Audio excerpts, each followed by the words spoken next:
Oh, hey.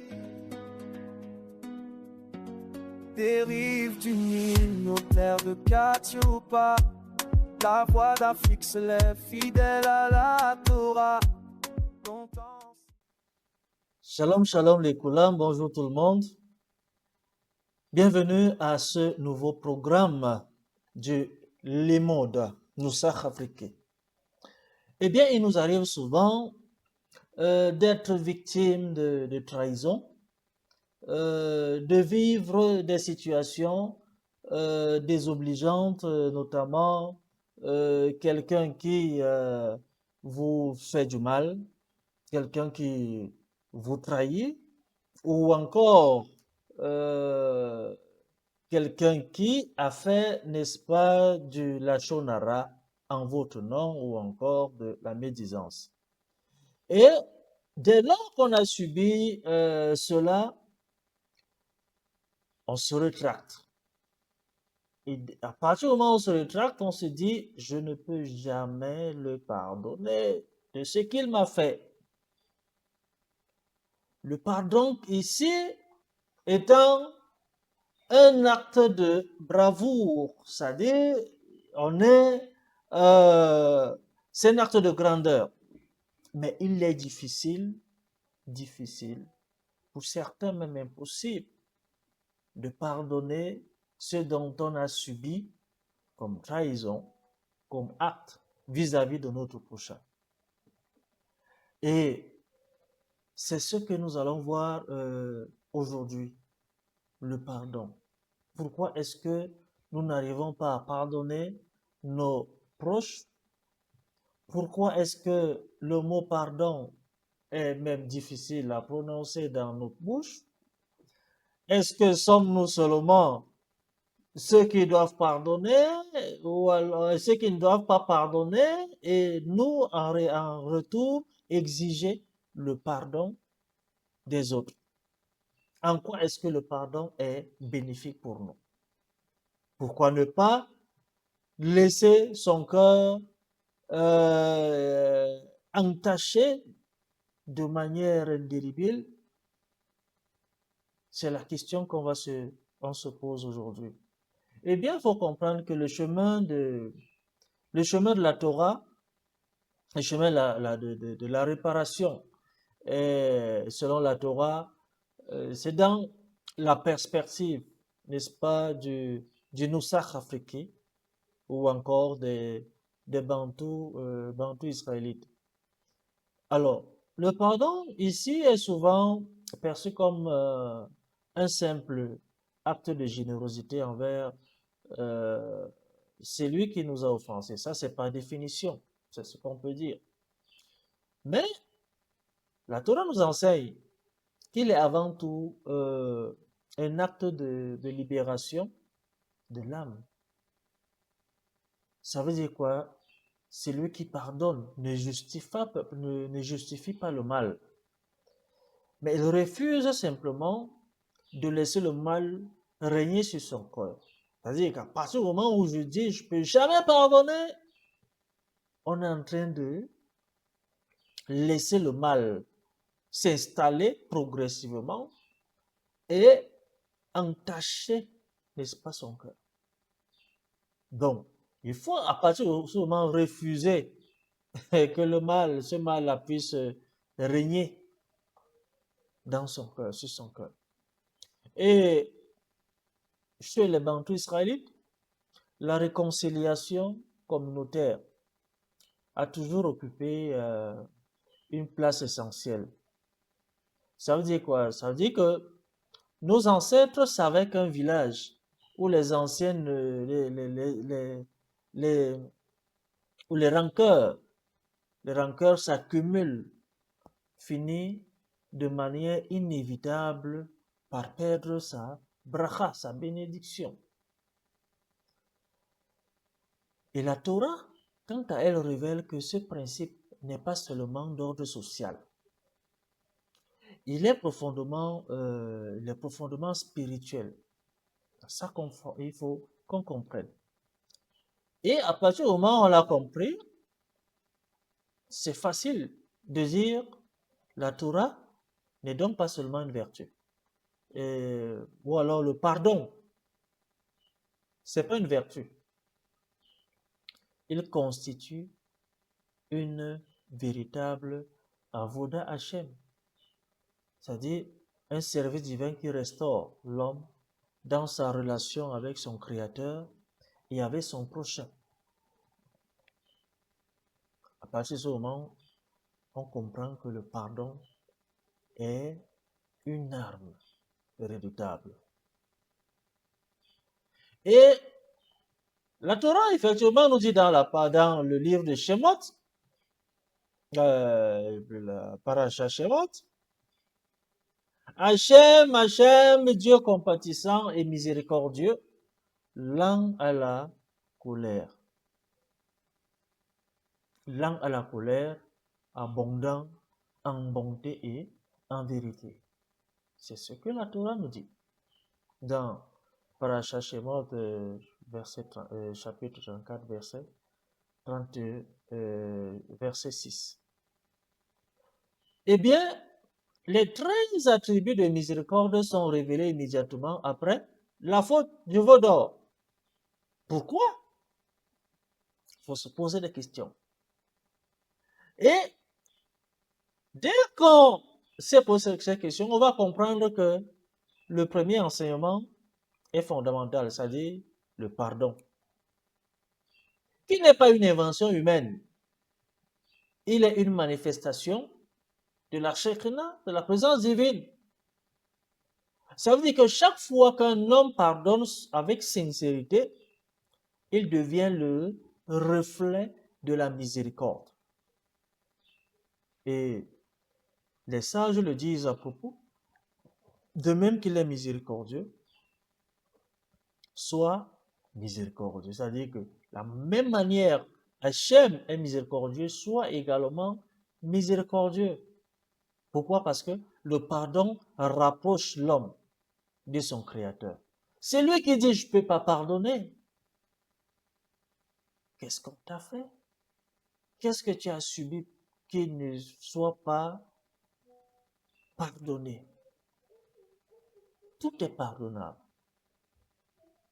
Tout est pardonnable.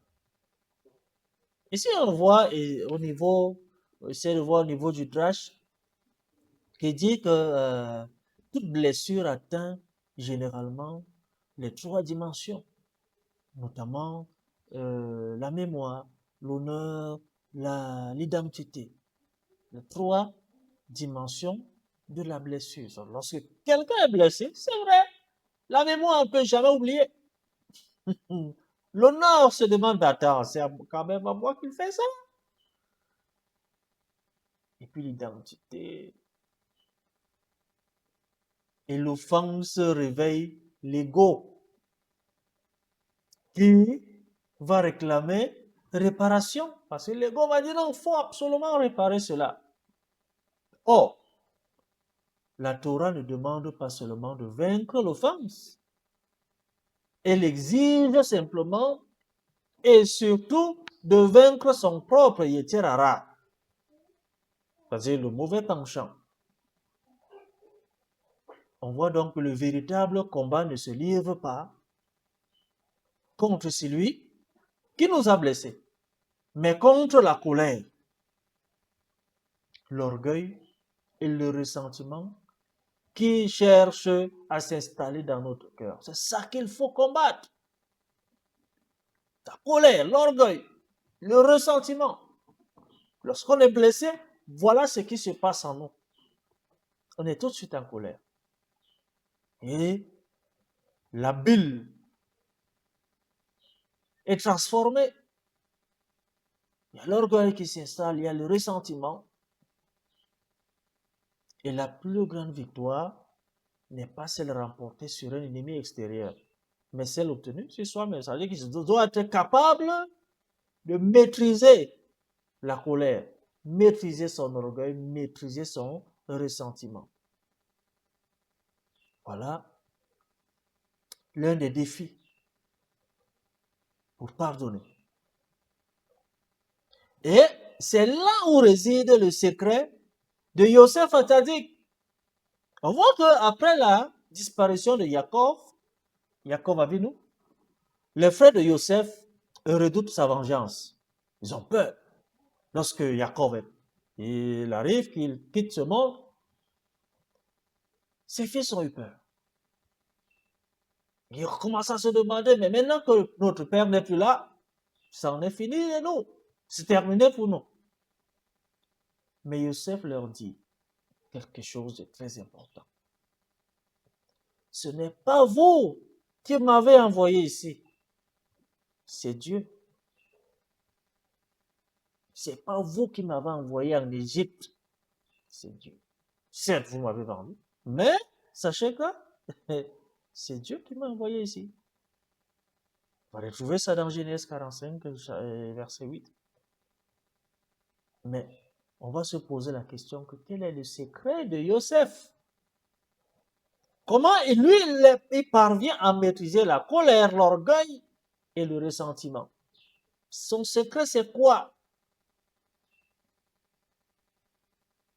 Alors, le secret, tenez-vous tranquille, de Yosef, c'est tant qu'on ne voit que les hommes, il est presque impossible de pardonner. Si ce n'est que l'homme qu'on voit devant nous, qui nous a fait cela, non. Mais à partir du moment où on commence à discerner la provenance divine, Ashgacha pratique, quand on les discerne derrière les événements, la haine perd progressivement son pouvoir. Ça veut dire qu'on n'est plus en train de voir l'homme qui est devant nous. On voit simplement ce phénomène Ashgacha pratique.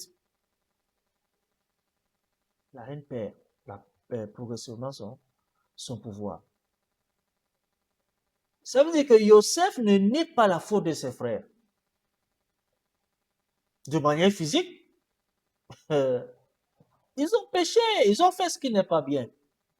Il n'est pas en train de nier la faute de ses frères. Mais il comprend simplement qu'Hachem a su transformer leur faute en instrument de salut. C'est pour ça qu'il ne faut jamais regretter nos rencontres. Même si la rencontre a été pour toi une mauvaise expérience du point de vue humain, sache qu'Hachem est en train de te faire traverser une épreuve pour atteindre une élévation. Et le pardon naît lorsque l'on découvre que même les épreuves peuvent être intégrées au projet du divin. C'est ça. Un véritable Ben Hachem doit être éprouvé. Tout enfant de Dieu doit être éprouvé. Ne pense donc pas que ces épreuves doivent t'amener à détester, te mettre en colère contre tel X ou Y. C'est pour t'élever. C'est ça le but de l'épreuve. Et on verra que la Torah ne demande jamais d'effacer la mémoire. Par contre, elle interdit la vengeance. Elle interdit la rancune. N'oublie pas, mais ne te venge pas.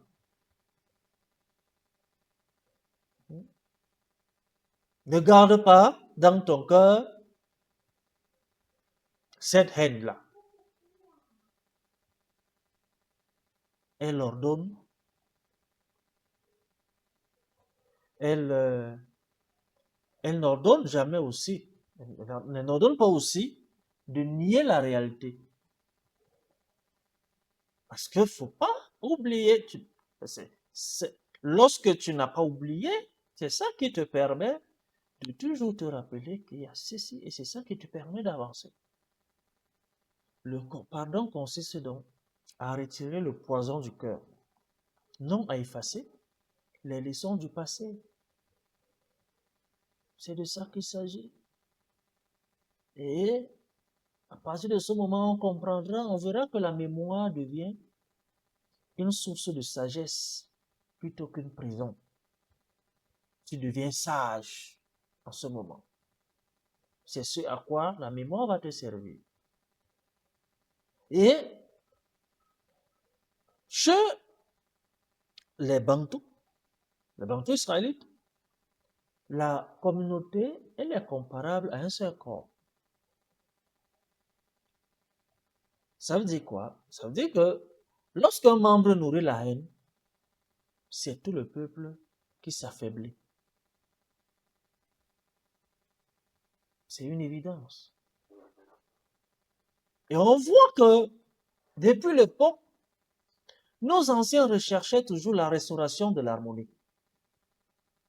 Parce qu'ils savaient que la bénédiction ne repose durablement que sur un peuple uni. Et le Nusra africain nous rappelle cela. Le Nusra africain nous dit que la communauté n'est pas une simple juxtaposition d'individus, mais une véritable famille spirituelle rassemblée autour de la Torah.